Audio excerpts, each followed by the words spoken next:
So, I would like to welcome Dr. Birguy Lamizana this morning to the first session of the TRANS-SAHARA Expert Talks series, where we are very grateful that you take the time to tell us about your experiences. So the Expert Talk series idea or concept is to build knowledge in the Trans-Sahara Consortium in a systematic manner by inviting experts on target topics that are relevant for the project to give us their expert insights into relevant areas and also have a short dialogue. So the meeting will go for 1 hour with a maybe half an hour presentation from Birguy and then some time for question and answers.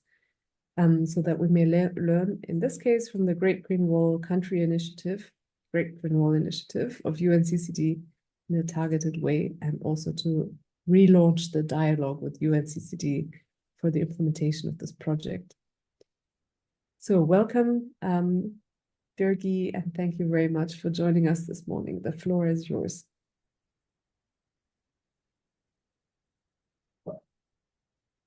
Good morning, and thank you very much for having me. It's a great honor to join you to present, to be the first at this talk, and really congratulations again for the Trans-Sahara project. This is a project which will bring added value and help the countries in need. So my talk today will be centered around land, and from UNCCD, the United Nations Convention to Combat Desertification. We work on land, we work on drought, and we work on sand and dust storm. We really work on helping countries to regenerate, to restore, and to mitigate the effect and impact of drought in their respective countries. So let me take you through maybe a brief overview of UNCCD, the United Nations Convention to Combat Desertification. We were adopted on 17th of June, 1994, right? And that's the way that every year we celebrate the World Desertification, Land Restoration, and Drought Day. We entered into force in 1996, and we are really the only legally binding framework that addresses desertification and the effect of drought. We have 197 parties, including 196 countries in the European Union. Abdul, if you can, yeah, thank you. So why desertification and drought? And this UNCCD is the third so-called Rio Convention. You know, we have 3 Rio Conventions. We have the Convention on Climate, we have the Convention on Biodiversity, and we have the Convention on Land Degradation and Drought. Our focus matter because desertification, land degradation, and drought pose a serious challenges to the sustainable development and the human habitability.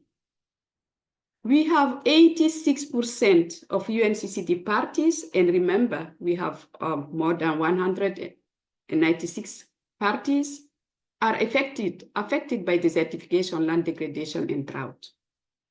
So they need support, they need tools, they need technologies, they need the right policies, and they need also innovative financing to address these issues.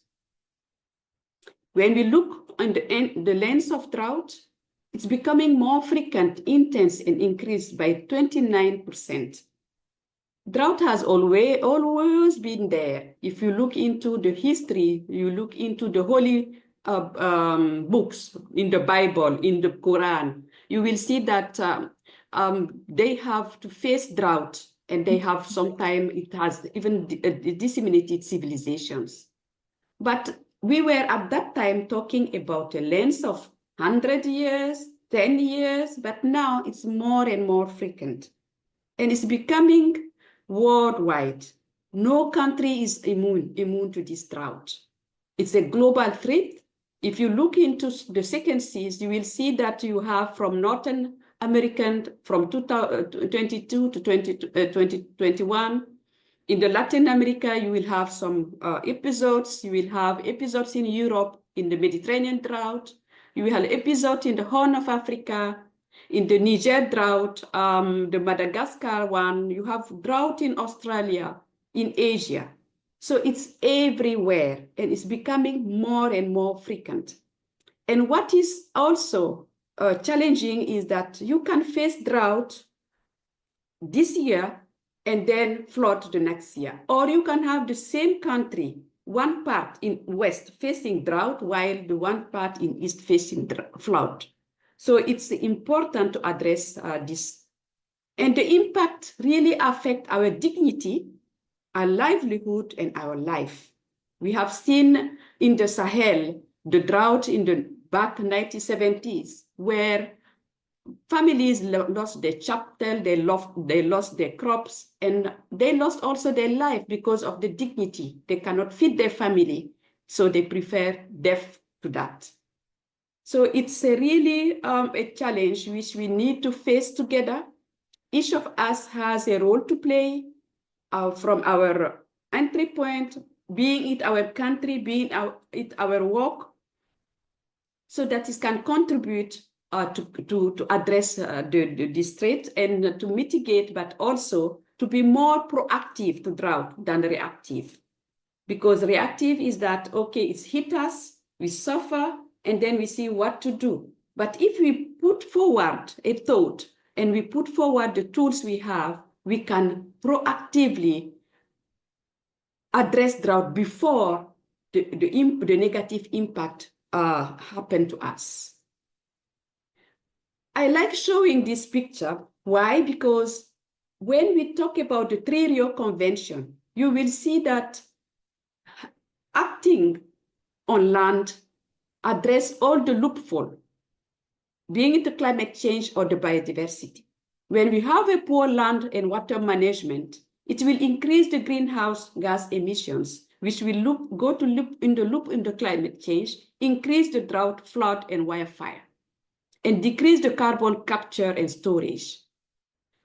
If you look into the loss of nutrient, poor land and water management will also induce a loss of nutrient and soil moisture, which will go into the loop of biodiversity loss of regulating and supporting services.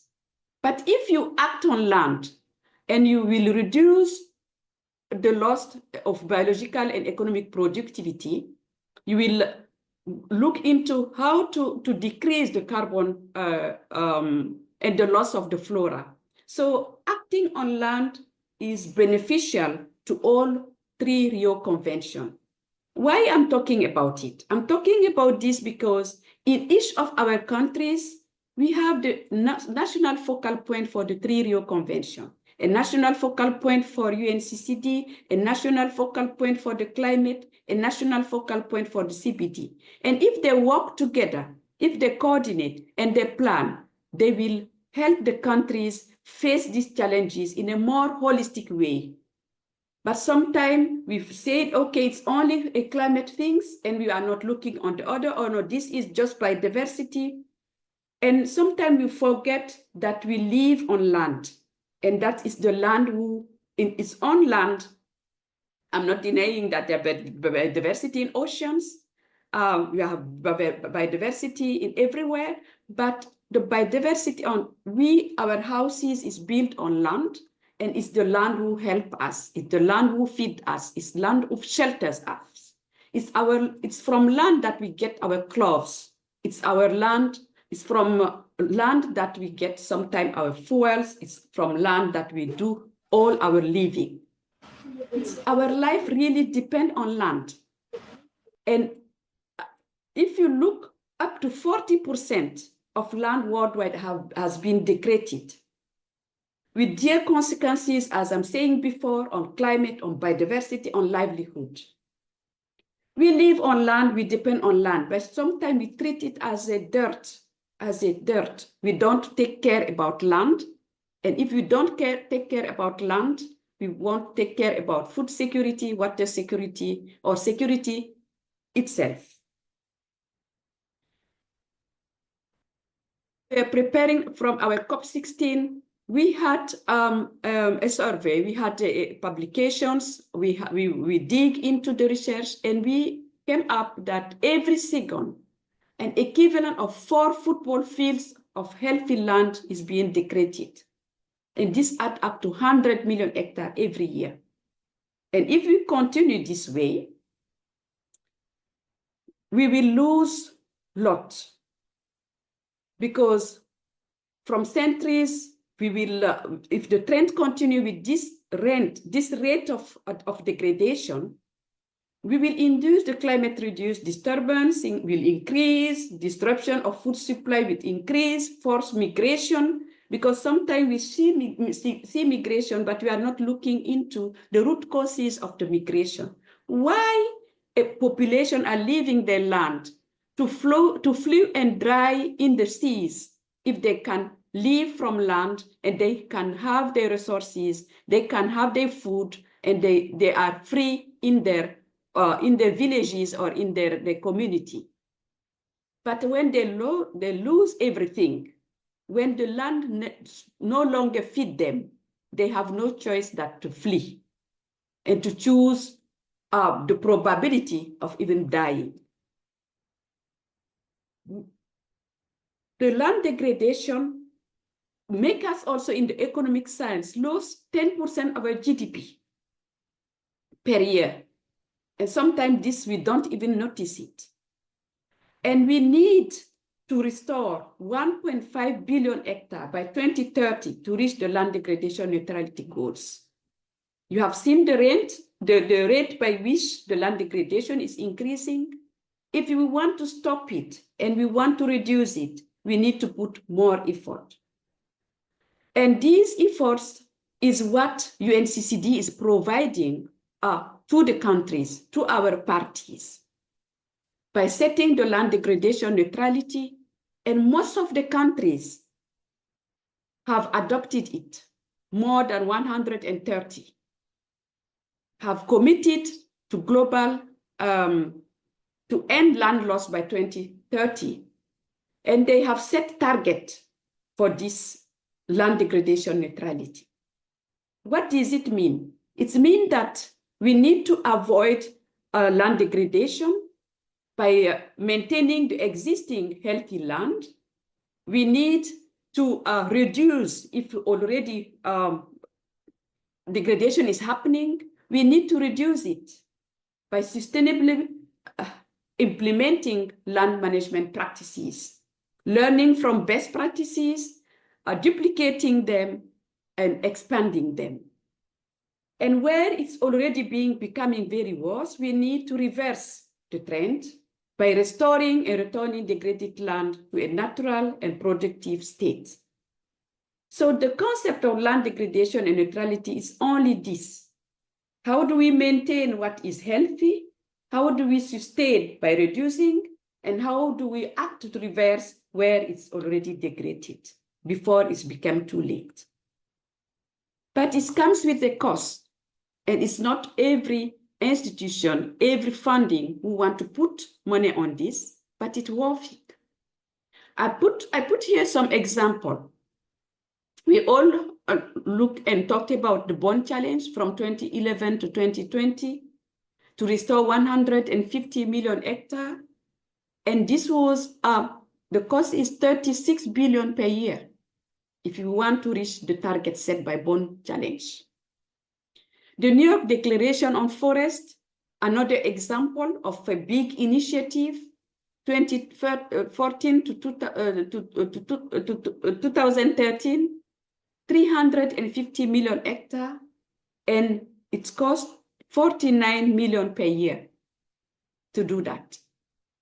The land degradation neutrality I referred to, which was the Sustainable Development Goal target 15.3.1, from 2015 to 2013, to restore 2 billion hectares, we will need 380 million per year.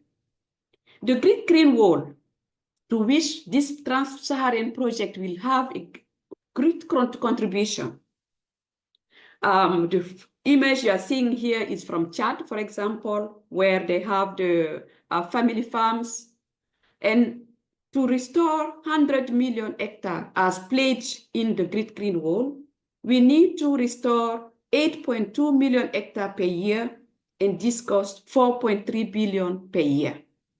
So this is the cost of restoration. But does it worth it? Is it worth it? I will say yes, because each dollar invested in restoring degraded land is estimated to return between 7 to 30 US dollars in economic benefit. But it's not only the economic benefit. Look into the socio-economic benefit, the job and income creation for youth, the wood and non-wood for timber product, the crop yield, the food security, water security, the cultural and recreational benefits because you are living in a green and healthy land. And environmental benefits is also not to minimize. It enhances freshwater supply, the disaster risk reduction, the soil conservation, and then to improve habitat and biodiversity. So no matter what we put in to restore this land, it's worth it 100,000-fold. And we need to commit to that. Here is an example of restoration in Mauritania for the Great Green Wall, where they also couple the restoration, the seedlings, the energy power, and the water supply. And I went back to take some images, which I can share with you. 2 images from the Tigray region, back 100 years apart. This is the first image of Ethiopia, and when the restoration took place, you come up to this very, very beautiful looking and healthy land you can see. So I'll send you the... no matter what you have facing, you can really work to reduce it. And we have tools to support on that. The guidelines, the tools and the resources for the program support, the LDN target setting, the transformative project, the drought toolbox, the sand and dust storm toolbox, the land degradation neutrality, the compendium, and some integrated issues when it's come to land tenure, gender, and migration. And we had also undertaken working with the countries on some consultation on land tenure. Last year we did for 5 countries, including Senegal and Kenya.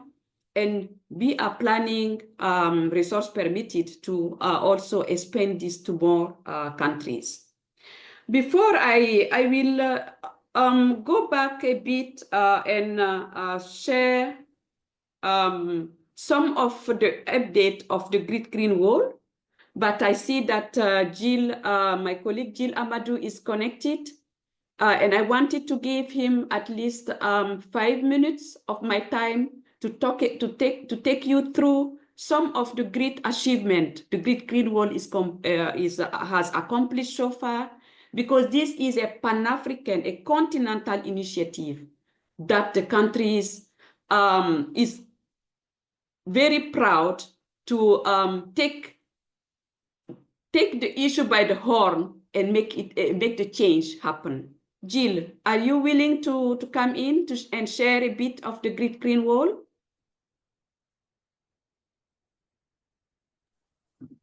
Good morning, everyone. Good morning. Thank you very much for the kind introduction, Yaki. I was not prepared for a presentation this morning, but I do have a link that you can all consult that will give you an update on the status of the Great Green Wall so far and what we've been doing at the Great Green Wall Accelerator here at UNCCD. Thanks very much for your expert talk, Birguy, and providing a context on drought. Maybe I'll just provide a bit of context on the Great Green Wall and show you an image of a document that you can consult. Essentially, the Great Green Wall Accelerator has been set up within UNCCD in 2021 after the One Planet Summit in Paris, where $19 billion were committed towards restoration efforts for the Great Green Wall Initiative in 11 countries specifically. And seeing the success of that, there was, if you want the caveat, there was a condition. It was that this unit named the Great Green Oil Accelerator be created to track the funding going to the countries and to track as well the progress that's being made towards restoring land in each of the Great Green Oil countries, as per the priorities that Birguy described, both for the convention, but also for the initiative. So the target, if you want, for the Great Green Wall is 100 million hectares of land restored by 2030. That's in 5 years, so we don't have much time to make that happen. But we have about 320 projects that we're able to track that contribute in one way or another towards that objective. And we've set up a platform to do that work, and we're working with the countries so that they're able to report on a harmonized results management framework that looks at the progress in terms of numbers of hectares that have been restored, in terms of jobs that are created towards restoring land, and that are looking also at the number of tons of carbon sequestered or avoided through restoration efforts. And the target for the Great Green Wall is 250 million tons of carbon sequestered. Now, I'll put a link in the chat here so that you can have a quick look at our policy brief, or sorry, our technical brief that gives an overview of what the Great Green Wall has been doing in the past year, so since 2024, basically. Without further ado, thanks a lot, Birguy, again for your expert talk, and it was a pleasure listening. And Birguy is showing one of the that's the platform essentially, and this is a spread of all the projects that we were able to map from the World Bank specifically, mostly the World Bank. There are a couple of other projects in other countries, but these are mostly World Bank projects that we're able to map. And the reason is because we could very easily find data on where each initiative was being implemented on their maps. And it's not the case for every project. So we have an ongoing collaboration with the government of Austria, so we can make this happen for all projects for the Great Green Wall, and have if you want, maps that have shape files and show us all the areas where restoration is happening. So there you have it. Thanks a lot for the image, Birguy. Thank you very much, Jill. The reason why I asked Jill to come, Jill is the one helping and supporting the countries of the Great Green Wall the great tool which make really this tracking possible is the Great Green Wall Observatory, which has been created and which can help us monitor. How the Trans-Saharan project can contribute to this Great Green Wall. If you look into this map, you will see that we are talking about Pillar 1, value chain, Pillar 2, land restoration, Pillar 3, renewable energy and innovative technologies, the multiple programs, the governance, and the multiple projects, which are also, if my memory serves me well, some of the components which the Trans-Saharan project is addressing. So I think that's what we wanted to share, and really happy to answer any questions and to go into more detail if this can help us see how the implementation of the Trans-Saharan project can contribute to the well-being of the population and the restoration of land in these different countries. Thank you, and over to you, Daphne. Thank you very much, Birguy, for giving us this excellent talk, which is setting the perfect frame to kickstart the work in Trans-Sahara, to remind us of the scale of drought and of the scale of the issue, and also for reminding us that the question of dignity is central to these projects and to the efforts that need to be made in order to restore land. And it's great to have this historical background and to remember where UNCCD has come from, and hear about all the efforts that have been underway for all these years. So we're really delighted to have this opportunity to ask questions and to learn more about the details. And thank you very much, Jill, and great to see you again as well. Really happy to reconnect. As I was mentioning earlier, we have been meaning to reach out again. And so we want to use this opportunity, this talk meeting, to kickstart the collaboration with UNCCD again. So, of course, I have lots of questions. I mean, my central question to Birguy, of course, is with all these efforts, and you mentioned that we need to ramp up our efforts in order to make good progress on these big, ambitious targets and very important targets that have been set. But I just want to kick off the discussion with the question of where do you see the main hurdles in this? So you mentioned these 100 million hectares per year that are being degraded, and then mentioned that the Great Green Wall Initiative is trying to restore 8.2 million hectares per year. So the balance between what is being degraded and what has to be restored is not straight. So where do you see the main problems in implementing these approaches?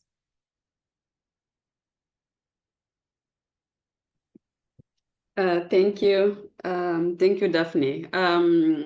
Yeah, it's not balanced because the rate of degradation is too high, and we have the tools. We have the land is there, tools are there, technology is there.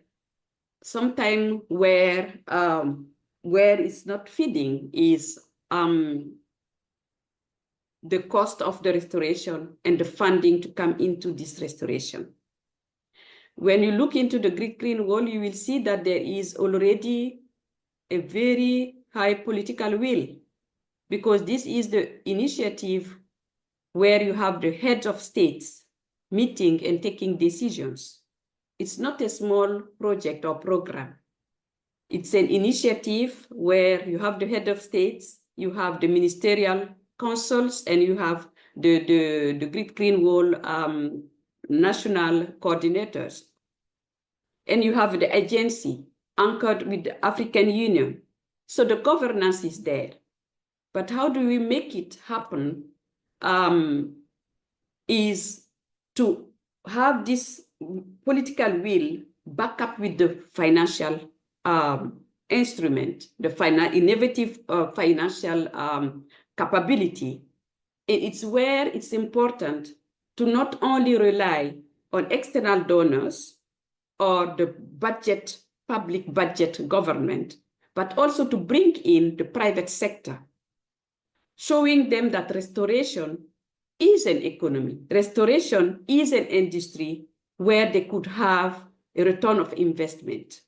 By valuing the value chains, most of the product from the Great Green Wall is labeled superfood.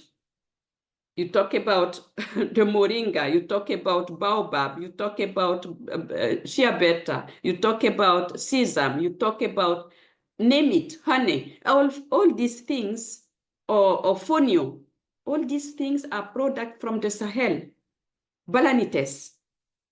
But how do you make use that the community also see a return of their investment, not in terms of monetary currency, but because they keep these trees, these shrubs, these herbs, the healthy land, which in return, because of this product, can be transformed into where they are, providing them job, green job, providing them livelihood, providing them income to feel that I'm not just living in hunger and poverty, looking at a green space, but this green space, in fact, provide me my well-being and my way of living.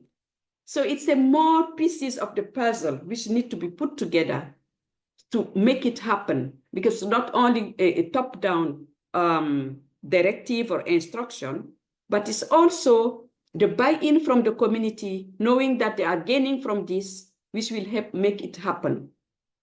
Let me give an example. The community farms, which most of the Great Green Wall countries is implementing, combining water renewable energy, mainly solar power, and then regreening, but regreening in terms of just vegetables to increase their food and nutrition, help them settle and make them more willing to protect this land. But to protect and restore a land, there is also another dimension, the water dimension. Where are you getting the water? Because if for you to restore land, you need also the water. And most of these communities are dried. And if they don't have, we don't look into the water resources management, it goes hand in hand with the restoration pattern. And then the land tenure, the land ownership. And here, I think Niger, we can learn a lot from Niger, where, for example, when you have a set of land law on ownership of the land or land tenure, because it's give you more certainty that if I restore this land, tomorrow I'm not asked to move out of this land because it doesn't belong to me. So there are so many elements you have to put in. It's what make it very complex, very challenging, but also very exciting. It's why we need to educate, we need to share the technologies, and we need to make, let's see, not the pledge or the advocacy, but concretely to tell and to show that if you restore land, you are restoring life for yourself, for the country, and you avoid migration, you avoid conflict, and you at least you step up the income from the country and from the people. Thank you very much, Birguy, for this great answer. And that's also exactly where the interest of Trans-Sahara lies, how to improve the livelihood of people. So without wanting to monopolize the meeting, of course, my follow-up question is, do you see other ways to monetize? So the vegetable, the water security, these things are a very necessary basis to decrease migration. But is that enough to make life attractive enough? And I want also to ask to Jill about this target of the 250 million tons of carbon sequestration that the Great Renewal Initiative aims at. Do you also see an opportunity there to monetize this carbon storage itself in order to increase the income for local populations? So this is a question to Birguy and also to Jill. And then I will open the floor to everyone else, I promise. Yeah, thank you. Maybe quickly, and then I pass it to Jill. I think it's where the value chain comes in. It's where the transformation comes in. It's where, for example, the small and medium enterprise comes in. It's where the transformation of the products can help. The vegetables I talked about, they are being done in Chad, in Senegal, in Niger, in Burkina, in Mauritania, as I showed you. If they have technology and they know, for example, that they can transform even the vegetable by drying it and having access to market, they can have for their own nutrition and food supply, but they can dry the supply and have a market to sell it in outside to have a monetary return. This will give them incentives to continue doing it and to even to expand. I have seen, for example, in Chad, where the women, we visited in these farms where they have several of their vegetables. They have even moringa in this farm, but they are saying they were linking to other villages and trying to find the market to sell it. So I think it's all of the value chain from the land restoration, the crop production, the transformation, the market, which needs to take in place so that the full circle is made. Because if a community, and even you and me, Daphne, if you see that by doing something, it will improve our life, it will change it will lift us out of poverty or out of hunger, we will be willing to continue, because it's the incentive with human being change through pain or joy. So, but if you have this incentive that you can change the painful situation you were in, and you have given the tools to do it and the means to do it, you are willing to continue to evolve. And maybe Jill can continue with the... Thank you, Birguy, for the good insight. Yeah, thank you very much, Birguy. I would add that your question about carbon sequestration and the monetization is very pertinent, and this is something that we're trying to explore currently in our collaboration with the Austrian government, for instance. As Birguy said, we're really looking into the private sector and how we can enhance value chains, work with the private sector, and ensure that farmers are able to get something out of it.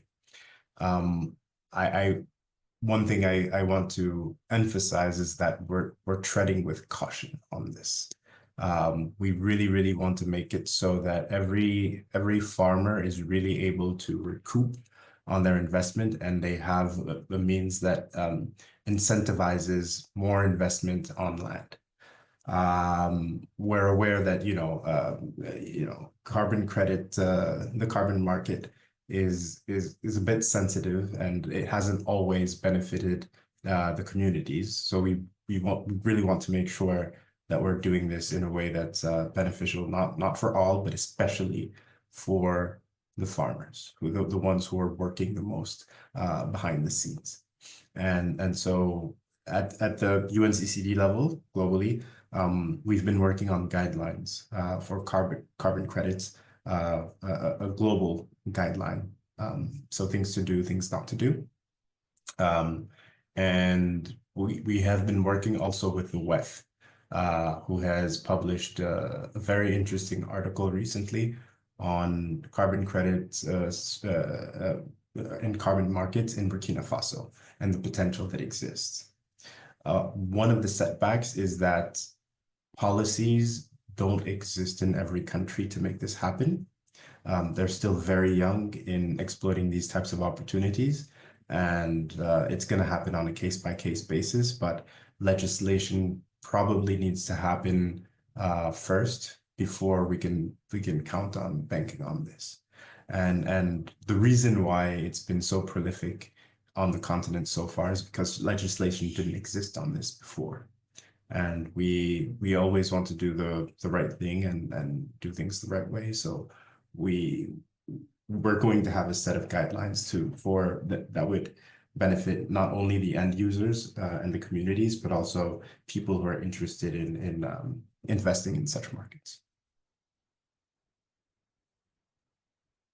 Great, thank you very much for giving us that insight. And of course, this is one area that we would love to shape our dialogue with the Great Green Wool Initiative around, because we are also going to be exploring that in detail in the Trans-Sahara, and it'll be nice to look at the synergies between the projects. Great, so with 20 minutes left, I would like to open the floor to the rest of the audience to ask any questions and to take this wonderful opportunity to learn more about the Great Green Wool Initiative. Please.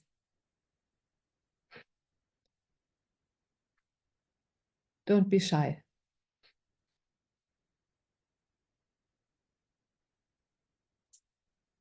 Hello to everyone. I'm also a member of the TUM staff, and I was just wondering whether all the projects you showed on the map from the World Bank, is there scientific support on this, or are all the projects also scientifically monitored?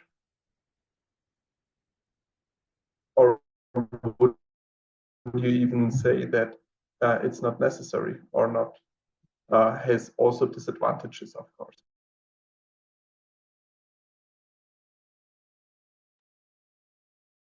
Jill, I think Sorry, this is I'm for not. you. Mhm. Yeah, sorry, I'm not sure I heard the entire question. I heard the World Bank, the question on the World Bank and monitoring, but I missed the question. Yes. Sorry, my internet connection is really bad today. I was wondering about the scientific collaboration in this project. Is there a lot of scientific monitoring with the projects, or are there also disadvantages when there is a scientific monitoring? Okay. So are we taking note of the questions now and then coming later, or is it on a case-by-case basis? I think we can go by a case-by-case basis. Okay, Yes, great. thanks. Good question. We try to involve science at every step of the way. We have if you want, like a non-state stakeholder task force, if you will, or a group that we interact with, and academia and science focal points are really strong in making contributions. So there is a space for that. Directly in the implementation of the project, it depends on who's implementing. So it's not systematic. At the accelerator level, what we do is coordinate all of the information that is available, that is made available to us through the implementing partners or through the technical and financial partners that have pledged towards the Great Green Wall. And we centralize all of that on our platform. Now, if they've used practices where they use science and technology, we usually ask for that and references so we can make that information available as well. In other projects that we're also implementing, we're exploring, if you want, like a pairing with universities. So universities from the Sahel region pairing up with universities from Europe or the West on best practices and other technologies and things like that. And currently, the modalities of that partnership are being explored right now. So hopefully in 3 months, we'll have some news about how that's going to look.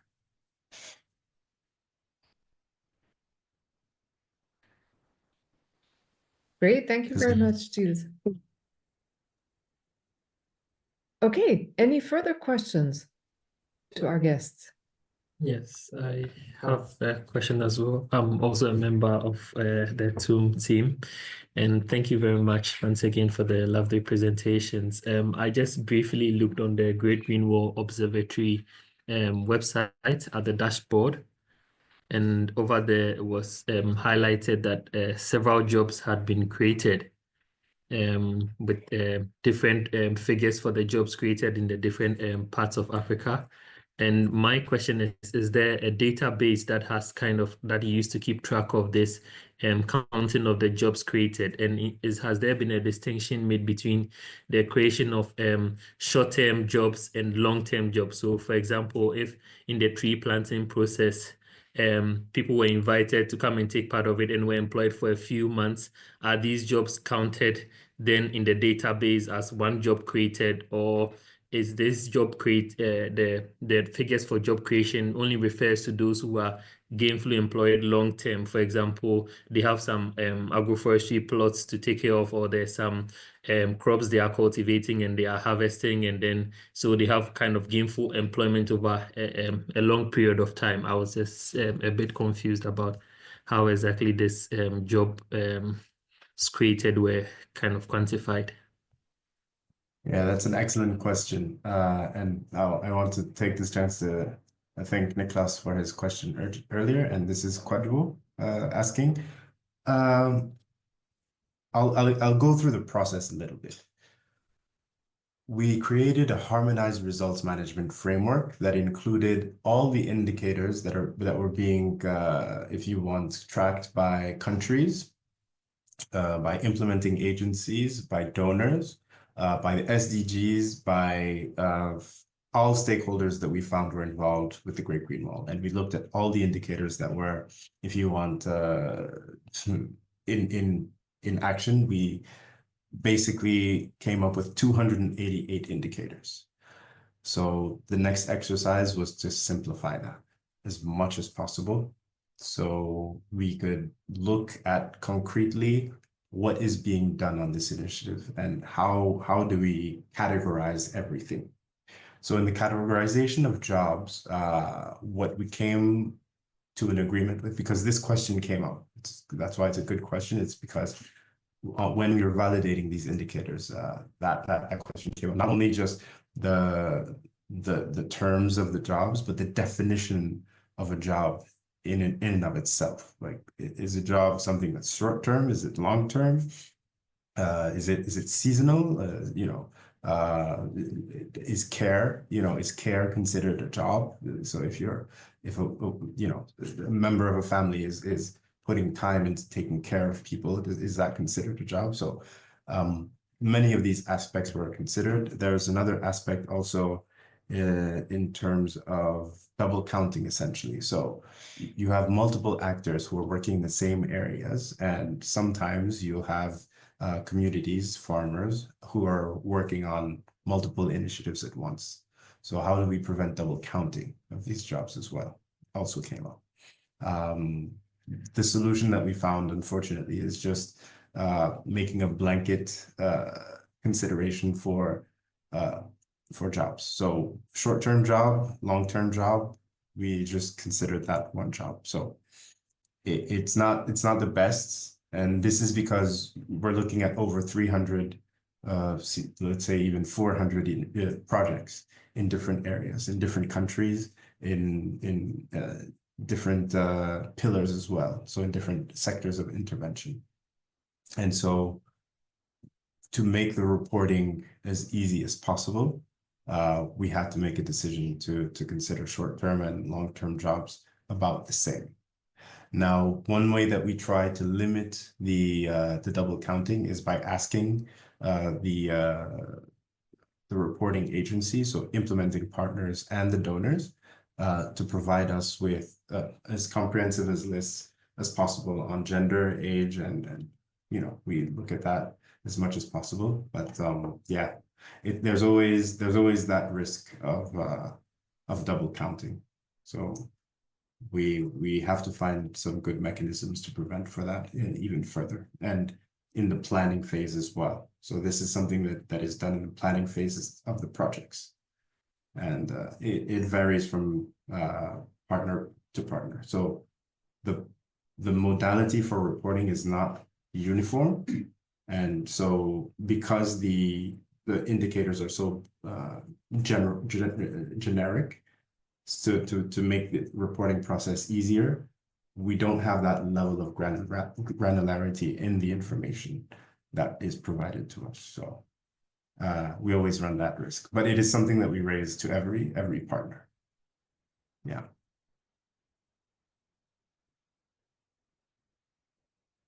Did I answer your question? Thank you very much. Yes, Okay. thank you very much. Cheers.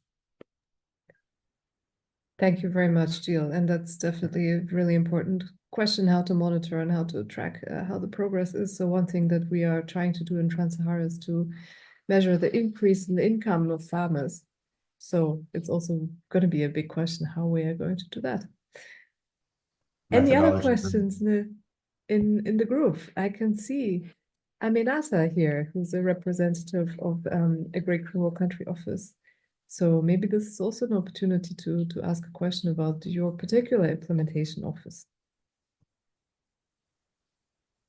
I start picking on people. That's what I do in the lecture as well. Aminata, if you can hear us? Yes, Daphne. Hi, hello everyone. Good morning. I would like to thank Birguy for her presentation, but I have no question. I think that it was clear, but what I can have had to this to the presentation is that if we take the case of Senegal, our agency, we have in Senegal, we have a youth program employment initiated in 2022, and let's say 7,000 young people have been affected to the agency to work on several activities of reforestation and on the Great Green Wall and in all the country. And what I can had also about the activities of in the Great Green Wall is beyond the technical aspects. We really need to focus on the community involvement, because they live in this Great Green Wall, and all the activities that we develop must be integrate what they see the project. So yes, that's for the country. It's a work that we must do and increase the collaborations with the community. And in the Senegalese Agency of Reforestation and Green Wall, that's why we are trying to do. Yes, so that's just what I can add to this. Thank you, Daphne. Thank you very much, Aminata, for this. And I think I can, if I may, turn that into a question to ask, how is the community engagement planned at the moment, or how is it conceptualized in the Great Green Wall Initiative? Yes, before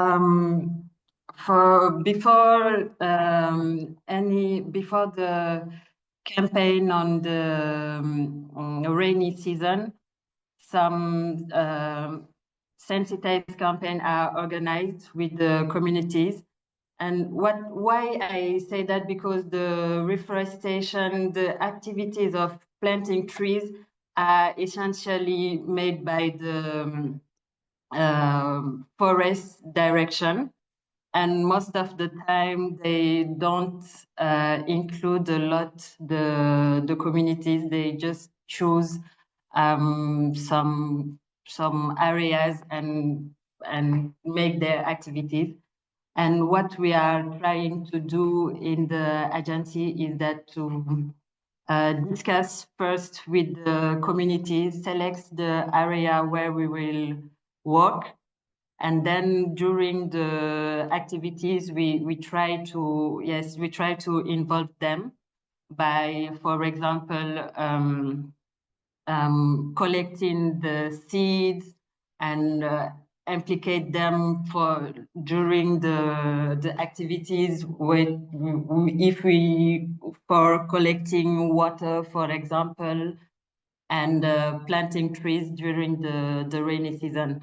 And after, for the monitoring of the activities, so as I say, we take one of young people that are employed by the agency to ensure the monitoring of the activities. So if I take the example of Widu Changoli, we have a farm where have been installed in 2023, and we have women are working there by doing several activities, and we had a unit of transformation of the balanites to produce oil. And yes, we are monitoring it with them, and we try to show them how they can have better techniques to collect the balanites fruits and transform it in this unit. So this is some kind of activities we are trying to develop with the communities. So discussing with them, and yes, you use a lot of, how can I say, social engineer to implicate them as much as possible in our activities. Thank you very much, Aminata, for explaining this to us. Yeah. Okay, are there any other questions from the audience?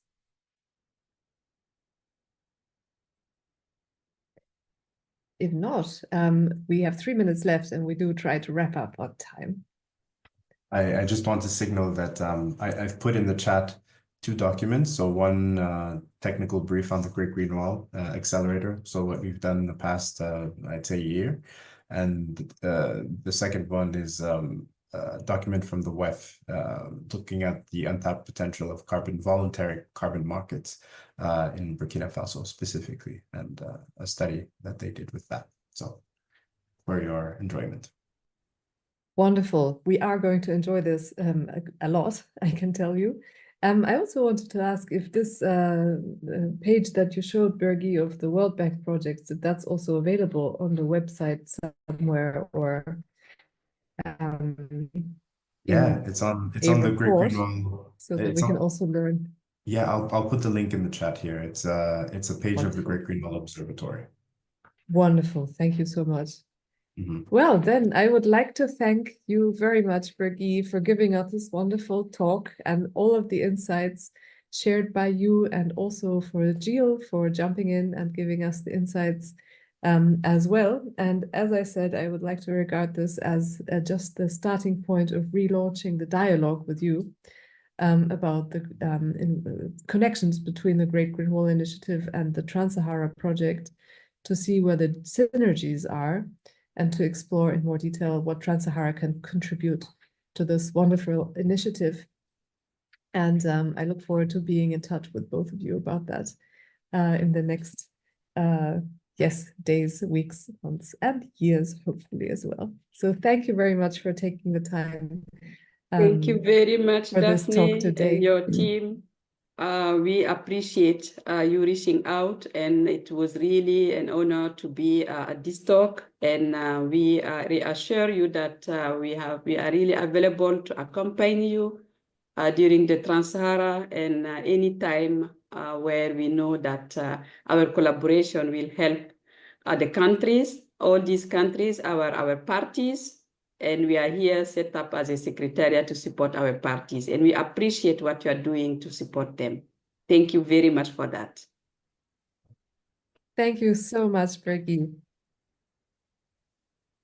Thank you very much, Jill. See you soon and have a great day.